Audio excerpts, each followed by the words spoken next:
everyone, welcome to the channel. So today we have more news from the box office, this time regarding Fantastic Four again, where there was a pretty significant drop-off in its second week. It doesn't look like it ended up being as bad as people were projecting it to be, but it's still pretty bad. So here it says the Fantastic Four is currently doing better than the Bad Guys 2 and the Naked Gun, but it still can't be ignored how steep that decline was from week to week. Going on to say Marvel's superhero pick tumbled 66% in its sophomore outing domestically, compared to a 53% drop from DC's Superman. Now, it's totally normal for movies to drop off in the coming weeks after they premiere, but a drop that significant is definitely not a good thing, and not something that companies want to see. So let's try to figure out what happened and see how they can recover, or if they can recover. So the article starts with talk about a two-edged sword. Marvel's Fantastic Four First Steps easily stayed atop the domestic box office chart in its second weekend, worth $40 million, but tumbled a worrisome 66%. That's more than anyone could have predicted after the event pick opening of $117.6 million last weekend, amid stellar audience and critical reaction. Yeah, its opening week was actually pretty successful, so seeing this sharp of a decline is admittedly pretty surprising. But it goes on to say, at the same time, it isn't entirely outside the range of normal for a superhero genre, and there's still a clear runway ahead before summer ends, so it looks like they are still optimistic, which is pretty good for the MCU. It then says Fantastic Four had hoped to clear $200 million domestically through Sunday, but instead is projecting a 10-day domestic tally of $198.4 million, compared to a cum of $236.2 million and a drop of 53% for DC Studios' Superman in its second weekend. To be fair, the Man of Steel didn't have another super pick to compete with, although Jurassic Park Rebirth had only opened a week earlier. So in the end, Fantastic Four just came up short, but it was basically there, only $2 million or so off, which admittedly sucks pretty bad. So close but so far. But it does look like they reached their goal overseas at least, of $200 million. Overseas, Mr. Fantastic and his family made up ground in earning another $39.6 million for an early global tally of $368.7 million globally. That includes $170.3 million internationally, compared to Superman's current overseas total of $235 million from international markets. Yeah, Superman still hasn't managed to really find its footing overseas, but it's been doing really well domestically. Fantastic Four did manage to do better in its opening weekend when it comes to the overseas markets, but people were saying that it had to do with like the themes of family resonating well overseas with Fantastic Four, while Superman was a little too action-oriented, I guess. But it is interesting to compare both Superman and Fantastic Four. So far, it looks like DC is currently winning this round, which is definitely interesting, considering their history with the DC cinematic universe. But the article goes on to say, in North America, Fantastic Four had no trouble fending off Universal/DreamWorks Animation's new family pick, The Bad Guys 2, and Paramount's comedy Naked Gun, which opened in second and third place respectively. So on the one hand, that is a pretty good sign for the MCU, but on the other hand, it's still a pretty significant drop-off, so maybe that just says more about Universal and DreamWorks, and Paramount, unfortunately. Bad Guys 2 started off with a better-than-expected domestic opening of $22.2 million. The sequel boasts the second-best animated launch of the year to date, and came in not far behind the first film, which debuted at $23 million domestically on its way to transforming into a sleeper hit and earning more than $250 million globally. The series is adapted from Aaron Blabey's best-selling book series about a Cracker Jack crew of animal outlaws. So we have seen animated sequels do really well, Inside Out 2 probably being the biggest example, and maybe considering the fact that Bad Guys 2 is performing pretty much on the same level as the original, maybe they'll have a repeat of history and it'll be a sleeper hit too. It'll definitely be interesting to see where that goes. Director Pierre Perifel and producer Damon Ross reteamed to make the sequel, which boasts both an A cinema score and generally strong reviews. The sequel also sees the return of original voice stars Sam Rockwell, Mark Maron, Craig Robinson, Anthony Ramos, and Awkwafina. Newcomers lending their vocal talent include Zazie Beetz, Richard Ayoade, Alex Borstein, and Lily Singh. Sorry if I butchered those names, by the way. In the sequel, the animal crew are trying their best to be good, but plans go awry when they come out of retirement to stop one more heist and encounter a new trio of masterminds storylines known as the Bad Girls, who are voiced by Danielle Brooks, Maria Bakalova, and Natasha Lyonne. So yeah, definitely interesting to see where that goes. But on Paramount's front, the acclaimed Naked Gun revival starring Liam Neeson opposite Pamela Anderson also opened on a high end of expectations, with a North American launch of 17 million and 28.5 million globally. So it does look like they are performing better than expected, but we're still beat out by Fantastic Four in its second week, which might speak to superhero movies, and that even when they're declining, they are still pretty well liked. As fate would have it, the $40 million comedy is the last film that the current iteration of Paramount Pictures will release before David Ellison's Skydance officially closes its $8 billion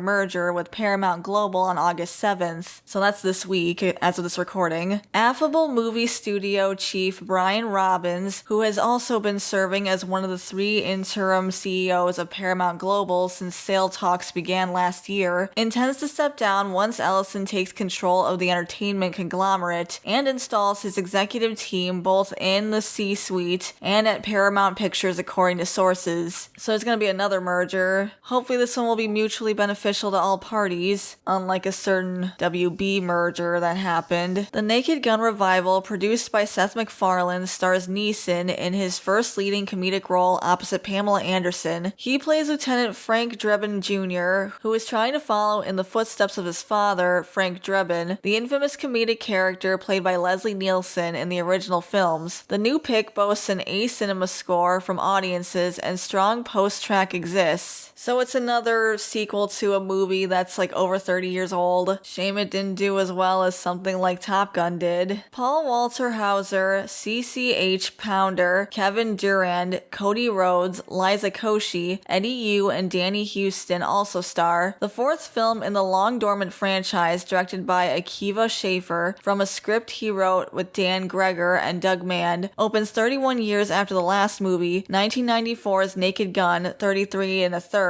The final insults grace the big screen. That might be part of the reason why it hasn't been able to take off at the box office, just because it has been so long and maybe fans of the franchise have kind of moved on by now. One fun fact, Anderson is on double duty this weekend between Bad Guys 2 and The Naked Gun. Superman, now in its 4th outing, finished Sunday with a global tally of $551.2 million after earning another $13.9 million domestically and $11.2 million overseas. Last week, it became the first DC title in 3 years to cross the $300 million mark in North America in a major win for the new leadership at DC, James Gunn, also the director of Superman, and Peter Safran. DC has struggled far more than Marvel in modern times. Yeah, I think that they really needed a new direction, and it worked out for them. Produced by Steven Spielberg's Amblin in partnership with Universal, Jurassic World Rebirth rounded out the top 5 in North America, with $8.7 million for a domestic tally of $448.4 million and $766 million globally. So that's very strong, but it's not really that surprising for a franchise like Jurassic Park. And the article finishes off with, the weekend's other new offering is Neon's buzzy horror comedy Together, starring Alison Brie and Dave Franco. The indie pick came in 6th with a 3-day weekend gross of $6.8 million for a 5-day debut of $10.9 million. And that's an indie film, so overall it's not a bad performance. But that's basically all the news at the box office right now. We'll have to see how this all ends up by the end of the summer. But overall, good for DC, and I'm sure the MCU is not too pleased with that. And it'll also be interesting to see how things turn out with the next Avengers movie too. But those are my thoughts. What do you guys think about all this? Do you think Marvel can still course correct, or do you think they're too deep in this hole? And do you think DC will continue to fly high? Let me know in the comments below. I'd love to hear from you. And with that, I'll see you guys next time. Bye for now. Thanks for watching, everyone. I really appreciate it. Before I go, I want to give a shout out to our members: Tyrant Carnivore, Shiny Orc Boy, Depth Charge Media, Samaru163, Gabby Hime, Verdant Range, JVR, Equestron, Norman Sweet Cream, Way Beyond Coincidence, Hunter Rose, 80s Nostalgia Guy, Felix Bam, Lucas Geist, J Draws, Meowsers, Sky, Philip, Isaac Martinez, Garcia XV Legend, Tobias Weller, Bandito Bane, Mac B909, Dakari the Professor, Todd McCaffrey, Omni Fair, Cavalcoj, Strider Exile, Phil C, Killer Bomb, Slawa Saporiguez, Entwined Boot 301, Griffin of Might, Frankie Camarillo, Datadyne Executive, Crimson Phantom, Jin the Goblin, Papa Hud 69, The Gengar King, Daunter, G-Rock, and Chaos Jumper. Thank you for the support, and if you want to become a member, you can hit the join button next to the subscribe button. We also have Buy Me Coffee if you want to support us that way. And if you enjoyed the video, leave a like and subscribe to the channel, and that part's free. Thanks again for watching, and I'll see you all next time. Bye for now.